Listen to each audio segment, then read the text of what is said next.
And then there's the other side of things where it's like, you don't need that. You can use your body weight. You can just use bands and you can just do, arm circles forever and ever and it burns. So it must be building muscle. There's what the science shows currently is that you can use anywhere from 6 to 30 reps. So use a weight that feels challenging for either 6 reps all the way up to 30 reps. And as long as you're getting close to muscular failure, that will be effective for building muscle. Muscular failure is when you can't complete another rep with good form. Studies show you don't have to get all the way to failure, but you want to get close. You want to get a few reps shy of failure. So what that looks like is not the burn, it's not the shake, it's not the sweat, it's not the calories. What it looks like and what it feels like is that your velocity slows down. So let's say you're doing a bicep curl and you're feeling good. And then your last few reps start to slow down. You can't lift the weight with the same amount of speed that you could in your first couple of reps. Not that you're going fast, but just that your muscles are fatiguing that much that they can't produce the amount of force to lift the muscle quickly. So you can use relatively lighter weight for higher reps, all the way up to 30 reps. Studies show that anything above 30 reps isn't very effective for building muscle. Or you can use relatively heavier weights for less reps, something like 6 reps. Both work. I think that my kind of goal in all of this is to educate women, kind of meet them where they're at and say, okay, you don't like training like that. Let's do a little higher rep, a little lighter weight, but you're still lifting to a point that you're getting close to that failure point. That was one of the better explanations I've ever heard someone describe when it comes to lifting weights. I really mean that because I think sometimes we have these guys on the show and I try to you'll hear me say, I go back to basics and assume somebody's never been in the gym. Yeah. And when you say, oh, you lift these weights and you do reps and you go to failure, and then people are like, what the hell does that mean? Yeah, exactly. Why does weightlifting change your body composition? Well, first off, how? Like you said, how. Yes. So first off, even if you don't, let's say fat stays constant. If you don't lose any fat, but you build muscle, you now weigh more. And the percentage of lean mass to fat mass is now higher. So you have more lean mass. So your body composition has improved, even if you don't lose any fat at all.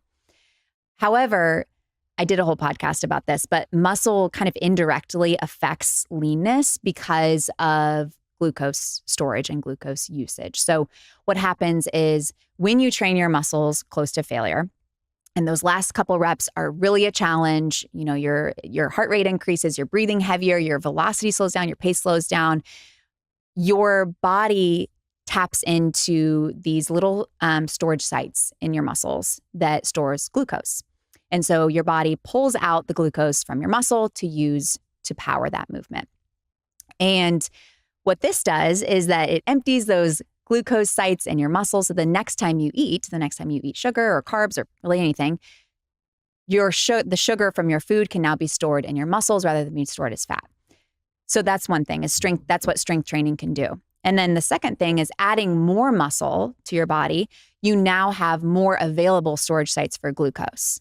So people are like, well, strength training doesn't burn that many calories. Strength training doesn't really, my heart rate isn't up. It doesn't feel like quote unquote hard enough.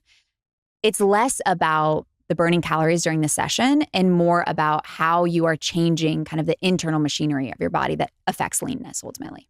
I also notice, and you could speak more eloquently on this, that it did something to my insulin resistance. Like I felt like I had insulin resistance and now I don't. Is that weird? Well, yes. And do you feel like you crave things less? Like what do you feel? Completely different. Yeah. It's like it's such a different, it almost feels like I've lived in a different body. Yeah. It's like I feel like I had insulin resistance and now I don't. That's how it's like a switch. Yes. And this is because of the same mechanism. So basically, when you have less circulating glucose in your bloodstream, because that glucose has places to go, i.e. being stored in the muscle, insulin drops. So when blood sugar is low, insulin is low. So because you're strength training and building muscle, your blood sugar is probably lower on average, and that will improve your insulin sensitivity because blood sugar and insulin are kind of like, as blood sugar rises, insulin also rises. When you have a lot of blood sugar circulating in your bloodstream, you start to become insulin resistant. Versus when you have less overall blood sugar circulating in your bloodstream, you get insulin sensitive. I don't know if is this making sense? It makes total sense. No, but it's like, even like you used to say to me all the time, like, oh, you don't care about food. It's not that I don't care about food. I love good food, but I don't have these kind of like random crazy cravings all the time. And I think if you notice, if you start, you could have told me to weightlift then. I would have been really appreciative if you would have told me while I was. Not everybody knows this though. Like he didn't know. He didn't know to tell me. Yeah. He talks about this all the time. He didn't know that women should be weightlifting. No, this has been a big thing. But I think like if you're somebody that struggled with dieting or being satiated or eating kind of like crappy foods, if you just experiment by adding muscle like this, you'll see a lot of those cravings start to diminish and go away. Yes. And I think that's like a secret a lot of people don't realize, is like that's an added benefit of doing this kind of exercise. Yes. So if someone is just using bands and body weight and doing arm circles, like you said, what are they going to see out of that? Some endurance. So I try not to say it's totally worthless. You can improve your muscular endurance, but your posture. Sometimes. If you're going back. Yeah. It's getting you out of this, which is good. I always say posture is a function of your environment. So if you're in the same place over and over, and then you go and do a workout for 20 minutes, but then you come back to this, your posture probably isn't going to improve significantly. It's a function of the environment. Out of this fucking chair, Lauren. Yeah. I know. As I'm saying that, I'm like, I need to I gotta get out of here. But so this high rep training, it burns. And the misconception is that it's burning fat or that it's building muscle. And neither of those things are really happening. And then there's the other side of things where it's like, you don't need that. You can use your body weight. You can just use bands and you can just do, arm circles forever and ever and it burns. So it must be building muscle. There's what the science shows currently